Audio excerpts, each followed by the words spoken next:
Why is the Fulani leaders, Fulani politicians are afraid of Nnamdi Kanu coming out from this DSS hand? Since 2021, June 19, that Buhari and his gang kidnapped Nnamdi Kanu from Kenya and brought him down to Nigeria.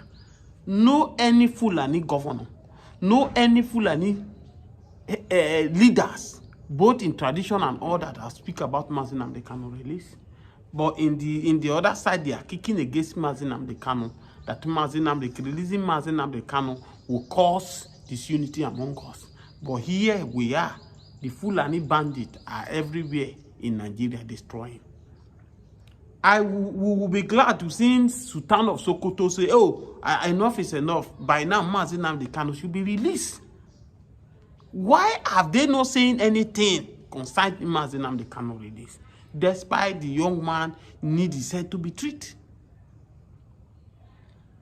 Is to tell you that the same thing that the British government are doing, that they have denied Nnamdi Kanu, is what the Fulani men are doing. They knew that the cause that Nnamdi Kanu is fighting for is a just cause. Because if you look at it right now, the only people that still want one Nigeria today are the British and the Fulanis. Because originally, Fulanis does not have any place in Nigeria.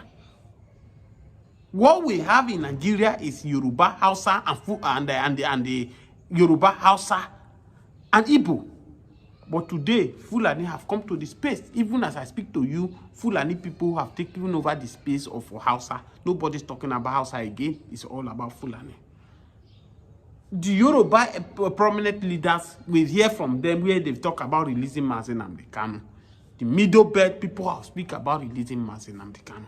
Why is it that we have not seen anybody from Fulani angle, being a governor, being a traditional distinct, to speak about this injustice doing to Nnamdi Kanu? If we were to be a Fulani man, that maybe a Sultan president, let's take as Buhari, Tinubu is now, or Jonathan, kidnap, bring him to Nigeria, is under the custody. Do you think that Nigeria would be as we are today? That they would have not burned in Nigeria down?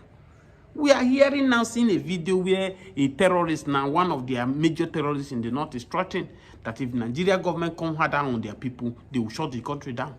And nothing being made on that. Nobody is being called to question. But just imagine this kind of statement came from Igbo man now. They will invite the Igbo man for question. The DSS will detain the Igbo man. In 2023 general elections, what what is his name? Frederick, the man in Lagos, yes, said that if these people continue destroying the business that belongs to the Igbos in Lagos, they might not have a choice than invite the IPOP people to come and protect them. And they took that word as an offensive word.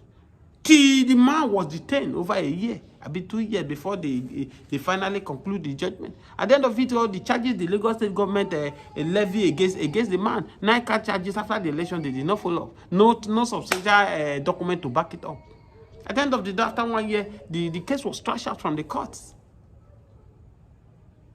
But in the north now, people are threatening a whole country that they will shut the country down. Nobody. Not even the Senate, not even House of Assembly member has speak about this issue. No, let's just come to think of it. Not look as if, oh, if you are a Yoruba man, you are watching this video, you say, oh, I'm a tribalist. If it is when Buhari government is in power, a Yoruba man said he will shut down Nigeria, Buhari men and his boys should have the capacity to eliminate the Yoruba man. What happened to Sunday Igboho in Ibadan? Just because the man felt that the Fulani men are coming into Ibadan to come and buy people, kidnap people. And the government of the day, they are afraid of Buhari because they knew that if they speak, their location will be withdrawn. And not that they keep mute. A young man who retired from abroad came to Ibadan to employ so many people, go into farming. They took their cattle to the man farm and destroyed the man crops. The man ran to their what is it called? Is it their emir or the Asariki to go and complain? The next thing they buy the man. That the man does not have the guts to complain because their things have been destroyed.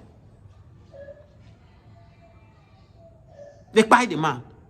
And Sunday Igboho said, no, I can't call myself that I am a warrior. I can't call myself that I have the power to defend my people. I'm seeing the way they are killing my people and kept quiet. Is it not when Sunday Igboho stood up and said enough of this rascality of Fulani men in Oyo State? They should pack and go. Buhari government and his boy, they declare war on Sunday Igboho. They declare war on Sunday Igboho to the extent that they murder many people in his house, where he eventually ran to Seme border. To today, that thank God that the Yoruba leaders are not like those Efulefu Southeast leaders who only they are after their selfish interests. This money you will make, you will die, and you will leave this money alone one day. Today, if they will have speak at the initial time and condemn the rascality of Buhari, condemn the rascality of Buhari boss who kidnapped Nnamdi Kanu, and say no to this. The insecurity in the Southeast today, we will not get to where we are today. But they keep mute. Because nobody wants Buhari government to come after them. They want to keep enjoying the Buhari government. They will say, oh, Buhari, Zaka Dede, Buhari, you are doing well. Buhari, you are doing this. So imagine somebody like King is telling us that, oh, I have told to Buhari, Buhari was my friend. I told him as a minister, I told him to remove Nnamdi Kanu. He did not answer me. Why can't you resign and tell Buhari then that if you refuse to release Nnamdi Kanu, I am resigning as a minister of labor? Then the Igbos, the Nigerians, will have known that your voice was loud enough. But you never do that. After the Buhari death, you are telling people that you talk to Buhari to release Nnamdi Kanu. Who is fooling who? No, who is fooling who? In all of these, you have money, I want to do this, you will die, you buy one day. If you know amount of souls, people that have been wasted under Buhari government in this issue of Nnamdi Kanu, you will discover that. You will know that if the Southeast leader will have stand up to do the needful by calling Buhari to order, you cannot describe IPOP as a terrorist organization. By telling them to release Nnamdi Kanu, maybe peradventure the insecurity in the Southeast today will have not been there. Samuel Ekpa, they are calling today. Samuel Ekpa is a terrorist. Samuel Ekpa is this. Who allows Samuel Ekpa's voice to be heard in the Southeast? It is the same the Buhari government in conjunction with these left leaders in the Southeast who refused to do the needful. When Samuel Ekpa was calling for Nnamdi Kanu to be released, even when the court of the land in the one in Abia State and Enugu High Court said Nnamdi Kanu should be released unconditionally, the court of the land, Buhari government refused to obey the court of the land. And Samuel Ekpa said, release Nnamdi Kanu. If you release him, that was when he back with the sit-at-home order. Although that sitting at home order, a lot of atrocity was done. People business were being destroyed. Life were being wasted. Why? Because we have people like the Ohaneze of Indigbo, the Governor Forum, the senators. They did not put more pressure on the federal government to do the needful in the case of Nnamdi Kanu. At first place, oh, Nnamdi Kanu, he deserved the kind of suffering he's suffering. This and that. When Nnamdi Kanu went, when he got a bail in 2017, the condition that was given to him, to today, nobody in federal government has come and explained to Nigerians that Nnamdi Kanu violated the law. The condition given to him before his bail. I can still remember vividly that somebody like, what is it called? Somebody like Senator Baribe that standed as a shorty for him. Yes. Abaribe is still alive. They should ask Abaribe, has there any court meeting that Nnamdi Kanu refused to show up? That allow the military under Buhari government to invade his hometown and declare Operation Python Dance for him. Just the way they did to Sunday Igboho. That now make Nnamdi Kanu to run away. To escape for, not run away, he escaped for his dear life from his father's house.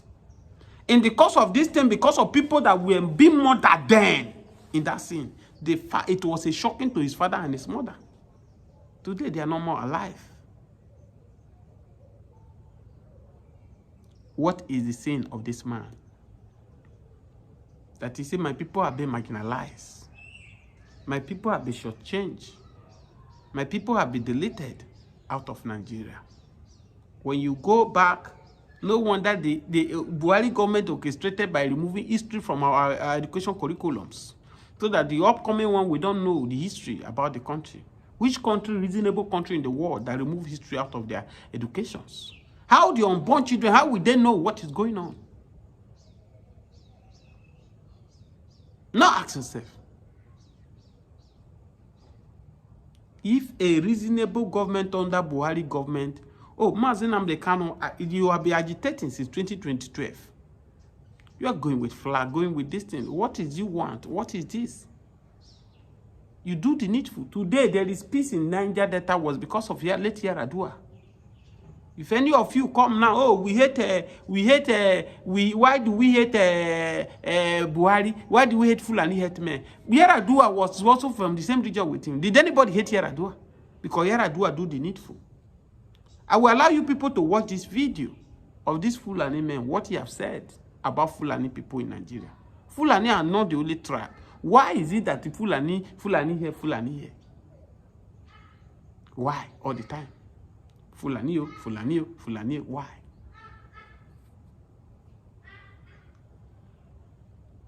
They should ask themselves. We are in this country the last time when what is it called?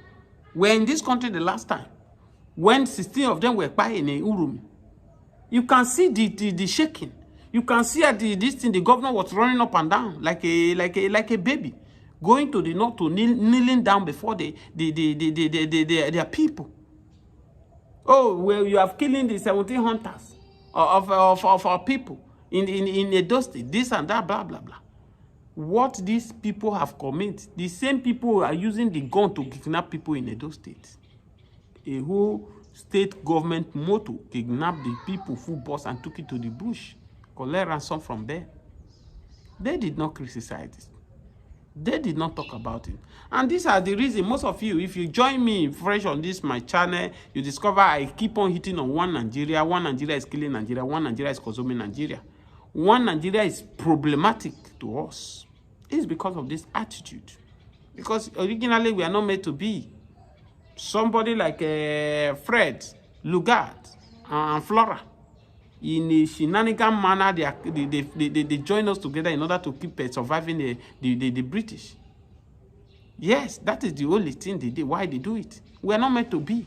Where will you bring people like Fulanis, bring people Yoruba, Hausa, and weird cultures and religion does not even colonize us together? You bring us to form one country just because of a selfish interest.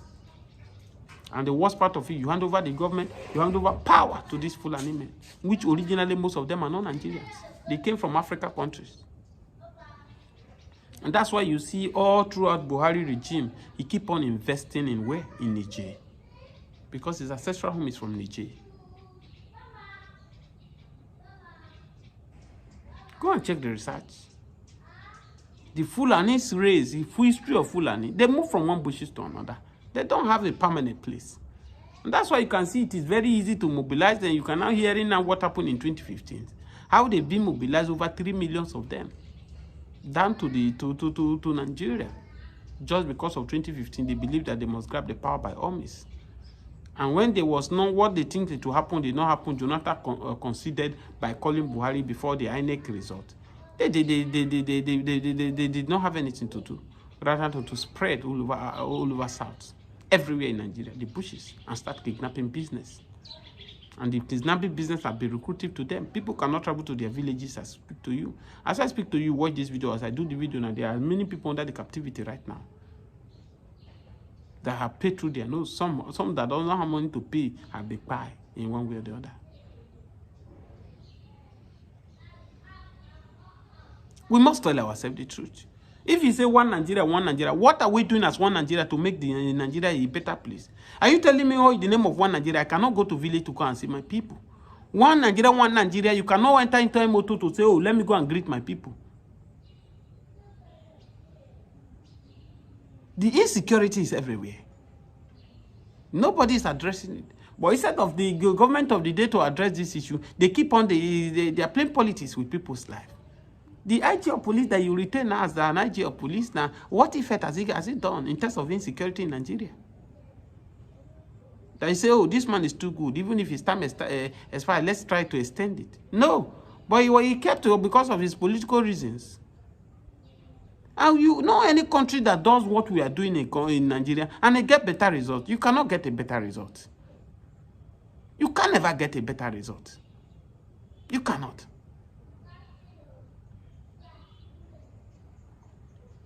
Look at what is happening in the country. Are we a country at all? And somebody like Nnamdi Kanu call Nigeria a zoo. Some people took it upon themselves and go and lock him up. They went to lock him up. They went to lock him up. As it is today, currently, zoo is far better than us. See, it is good sometimes you tell yourself the truth so that you accept that, yes, you might be hiding away from it, but zoo is far better than us as we are today. We are in a country now where a current minister, allegation is being laid against him. Then he bought a house in Florida with amount of money. With a huge amount of money, a country where Buhari, Tinubu keep borrowing every day. Even subsidy have been removed. You are not paying subsidy for Nigeria for fuel. You are not paying subsidy for education. You are not paying subsidy for Nigeria for any form. But you keep on borrowing. What are you borrowing for? For crying out loud. But a minister under you, allegation has been laid against him. Now, if we are a country now, by now, Wike is supposed to be step aside. Wike is supposed to step aside and follow the due process. Did you buy a house in London? In Florida? Did you actually change the ownership of the house? Because you knew that maybe a day is coming. This kind of thing will come up. You change it, you switch over to your wife, your two children. What kind of country are we? And you can see it on your comfort zone. Oh, Nigeria will be better. Any person who talk about division of Nigeria, you insult the person, you talk all manner of things. The life you are living now, are you okay with it? You might have money in your disposal to spend for your family. You can travel anywhere. But even as that is not enough. Because your life is not secured. You cannot travel without insecurity on the road of Nigeria. If you see the rate why Nigeria is corruption in Nigeria is high today, it's as a result of poverty. It's as a result of poverty. That's why both the rich, the poor, both the anywhere you are, as far as in Nigeria, everybody needs to stand up and speak. You might be in Europe, you are watching my video. This is still your country. My people used to make a parable. If you don't know where you are going, you should be able to know where you are coming from. But situation whereby you don't even know where you are coming, where you are going, you don't know where you are coming from, you don't have any life to live.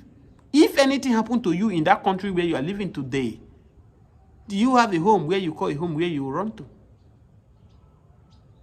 No, it's just a question I'm asking. Maybe you are in diaspora, you are watching me, you watch up to this very moment. It's a question. Even you have escaped Nigeria, you have not totally escaped because your heart and your soul is still here. This is your country. This is where you grow up. Your family members are here. Even if you are able to relocate your father and your mother, you cannot relocate all your siblings. Even if you do that, what about your uncle, your cousins?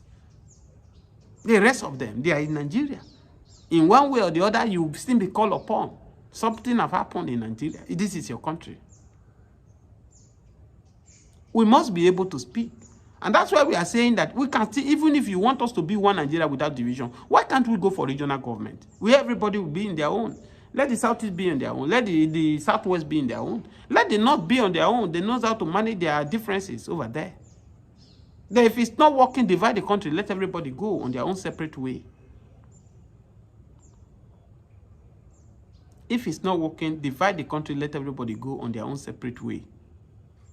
That's just as simple as that. That's just the simple solution to it. I've said it time without number, whether Peter Obi become the president of Nigeria, whether Asiwaju Bola Ahmed Tinubu will become this Asiwaju that's a grab and run by our Atiku Abubakar. No different if they are not ready to do the needful. Since I was young, I keep hearing, no, Nigeria will be better. My parents tell me Nigeria will be better. As Nigeria get better, rather Nigeria is getting worse. How can it get better where would coins is no longer be useful in Nigeria? 5 naira, 10 naira, 20 naira, 15 naira, 100 naira, you cannot use it to buy anything. You have something from 200 naira now, 500 naira upward. The day they decided to cripple this country is to devalue our money, where they started producing 500 naira, 1,000. And if not even God, maybe who knows, Jonathan will almost push to produce 5,000 naira as a note so that it will be easy for them to push to go and take it to Europe. And that's why they intentionally make dollar to go on the high side so that it will be easy for them to loot the currency of Nigeria. And that's why we are now a capital of poverty in the world today, Nigeria. In Nigeria before that, most of Africa countries, the Europe, the Unibo, they are running to seek for greener pasture. But reverse is the case. Nigerians are everywhere, all over in the world, seeking for a better life. Because a few old takers, greedy people, took it upon themselves to destroy this country. A man will buy limousines. A man that you can hardly see how he grew up, who is his father in the society. Limousine because you have an opportunity to become a governor of a state for 8 years. As if that is not enough. Look at what you do now, an allegation that be sent against you. Please, if you watch up to this video, man, thank you so much for being with me. Subscribe to this channel on your notification so that whenever we drop a video, you can always see our video. The message is free Nnamdi Kanu. He commit no sin. The truth is finally out. Now that the Finnish government has declared the CDS of Nigeria, Musa, a terrorist now, what is the next phase of the lie? What lies can the government tell Nigerians? Now that Ekpa is no longer in the picture, because it has always been pictured that Ekpa is the cause of insurgency in Southeast, and now that insurgency has stopped in Southeast, and now that the Finnish government has vindicated Ekpa, that those sponsoring insecurity and terrorists in the country are those some persons in the military. Now, where would CDS Musa bury his shame? Because a group of people are saying we want to exit the country. Because the Igbos are saying they are tired of the contraption called One Nigeria. That this One Nigeria, it will not work. And then it has never been working.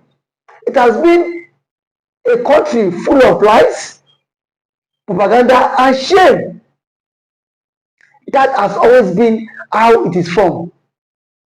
So I am not surprised that the Finnish government has now come out to say CDS Musa is a terrorist for all the atrocities he has been, for all the atrocities he has committed in disguise of pretending to keep one Nigeria. And that one Nigeria has caused a whole lot of catastrophe in the country. Just some days ago, a notorious bandit